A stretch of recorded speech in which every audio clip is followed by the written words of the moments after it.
Après votre vol long courrier, je vous accueille à l'aéroport d'Osaka en matinée. De là, nous irons jusqu'à votre hôtel, où vous aurez un bon moment pour prendre possession de votre chambre. En fin d'après-midi, début de soirée, je vous proposerai une balade le long de la rivière Kamogawa, qui est la rivière principale de la ville et son origine. C'est une excuse pour nous dégourdir les jambes et déjà vous faire découvrir, vous faire sentir, vous faire voir l'ambiance, les lumières, la saison dans la ville de Kyoto. Nous débutons notre voyage au Japon par une visite du quartier de Gion, un des quartiers historiques de la ville de Kyoto.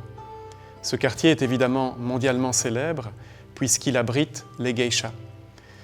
Je vous initierai et vous expliquerai le monde des geiko et des maiko, puisque à Kyoto, on ne les appelle pas les geishas, mais on les appelle les geiko.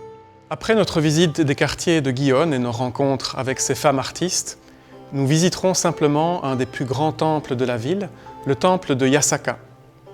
C'est un temple qui est très intéressant à voir puisqu'il nous permettra de rencontrer les Japonais dans leurs prières quotidiennes. En effet, dans ce lieu, les Japonais viennent prier pour leur protection, mais aussi pour la protection de la ville. Nous continuons notre visite de la ville de Kyoto dans le parc de Maruyama. Le parc de Maruyama, c'est un peu un oublié dans la plupart des visites de cette ville. Et c'est dommage parce qu'il recèle les plus anciens cerisiers de la ville, qui sont magnifiques tant au printemps qu'à l'automne. Au-dessus du parc, nous visiterons les petites ruelles historiques qui se trouvent au-dessus de la ville. Et ces petites ruelles sont très étonnantes parce qu'elles sont étroites, mais elles ont aussi des couleurs qui changent avec les saisons. Pour terminer en beauté notre première journée, nous visiterons le Kenninji, qui est tout simplement l'un des plus anciens temples zen de la ville et du Japon, qui est une petite merveille faite de bois, de verre, de dédale, de paravent. Et nous prendrons le temps d'aller visiter, d'aller rencontrer les deux magnifiques dragons qui ont été peints sur l'un des toits d'une partie du temple.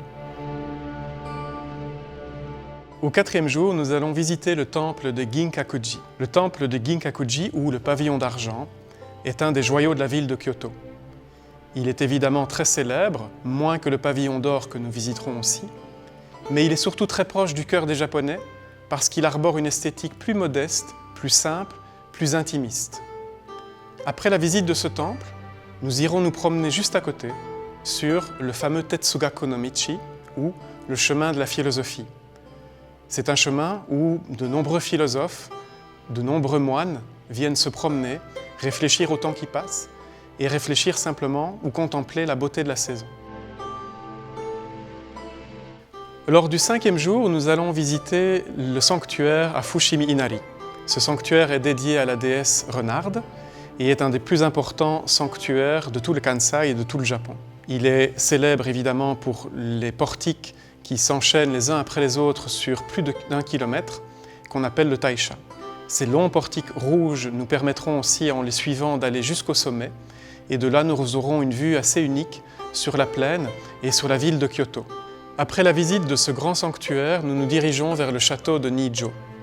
Nijo est un site classé à l'UNESCO, c'est surtout un site d'une grande majesté, il est imposant, il est médiéval, c'est le site qui a vu naître le clan des Tokugawa, et nous le visiterons en fin d'après-midi. Notre sixième jour sera entièrement consacré à la ville de Nara. Nara est un peu le début de l'histoire du Japon, puisque c'est dans cette ville que va apparaître l'écriture que nous connaissons tous, qui est d'origine chinoise, et dans cette ville aussi que vont apparaître les débuts d'une architecture japonaise, mais toujours d'inspiration chinoise.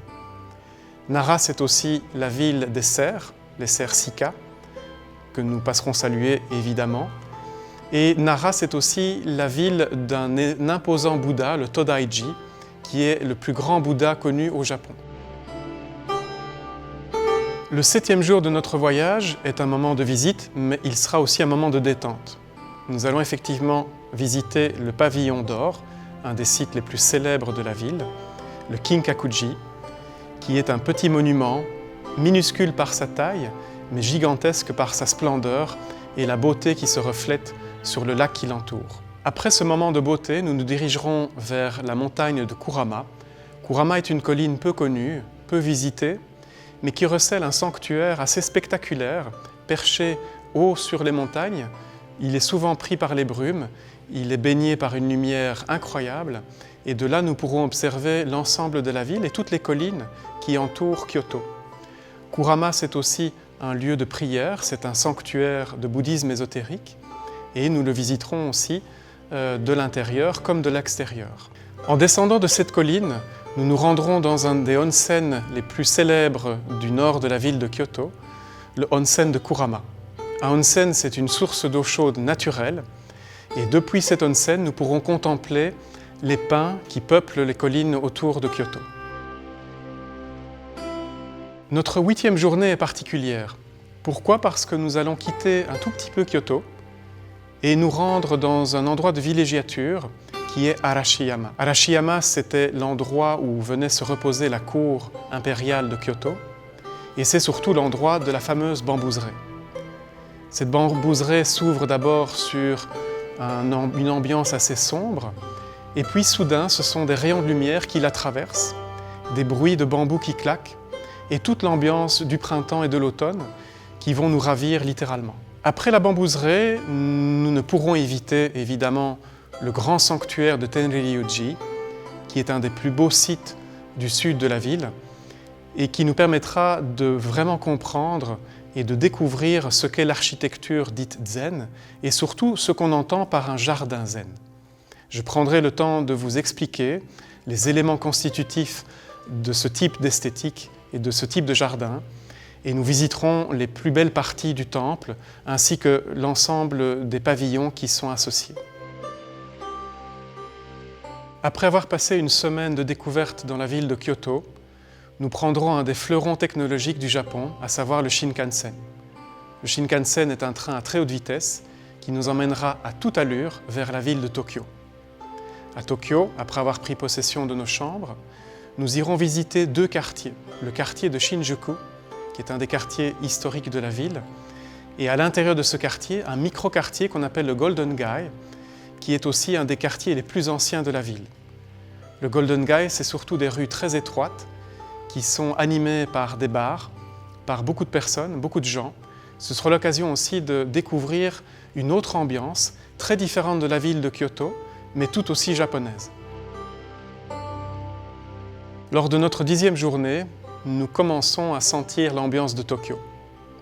Et je vous emmène dans le plus grand sanctuaire, le sanctuaire de Meiji Jingu, qui est consacré à la famille impériale. C'est aussi un des plus beaux espaces verts de la ville et un temple qui est d'une rare beauté. À la sortie de ce temple, nous vivrons un des contrastes les plus intéressants et les plus riches qu'on puisse vivre au Japon, puisque nous passerons d'un Japon traditionnel au Japon ultra-moderne du quartier de Harajuku, quartier dans lequel nous allons rencontrer des cosplayers, donc des gens qui se déguisent en manga, en anime, et nous allons rencontrer aussi toute la folie et tout le décalage que peuvent avoir les jeunes Japonais. Nous terminerons cette journée riche en contrastes par une visite d'un lieu que j'affectionne énormément, qu'on appelle le Tochomai, qui est un énorme building municipal, mais qui a la particularité d'être le plus beau point de vue sur le mont Fuji. Or, on ne peut visiter le Japon sans observer au moins une fois le mont Fuji, puisque c'est d'abord une divinité, une des plus grandes divinités vénérées par les Japonais, mais c'est aussi une montagne qui permet de comprendre l'importance et la dimension de la ville de Tokyo, qui compte pas moins de 44 millions d'habitants.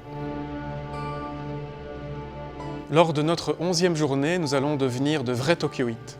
En effet, nous irons dans le quartier de Shibuya. Shibuya, c'est un quartier fou, avec des enseignes lumineuses surdimensionnées, des passages pour piétons évidemment très célèbres. C'est aussi une station de métro interminable dans laquelle on peut se perdre. C'est un lieu incroyable, fou, vivant, prenant, et nous allons le traverser dans tous les sens, littéralement. Pour quitter toute cette folie présente à Shibuya, je vous proposerai ensuite de nous rendre près de la rivière Meguro, qui est aussi le nom d'un quartier calme, un quartier familial, mais un quartier aussi qui est bordé tout le long de ses allées par de magnifiques cerisiers et d'autres arbres qui nous donnent à voir et à contempler les couleurs de chaque saison. Dans l'après-midi, nous visitons le quartier d'Asakusa. Asakusa est évidemment un quartier très intéressant puisqu'il recèle un des plus grands temples aussi de la ville de Tokyo. Et ce quartier est notamment célèbre par son énorme portique qui abrite une lanterne gigantesque. Asakusa, c'est aussi le dernier quartier dans lequel on peut observer des geishas à Tokyo. Asakusa, c'est enfin le toute nouvelle tour de Tokyo qu'on appelle le Skytree, endroit dans lequel nous passerons notre dernière soirée pour un magnifique repas de clôture. Lors de notre dernière journée à Tokyo, vous aurez un moment libre pour une dernière balade, une dernière promenade dans la ville, et puis je vous raccompagnerai moi-même en bus limousine jusqu'à nos comptoirs d'enregistrement. Et là, bien, je vous dirai sayonara, au revoir et à la prochaine.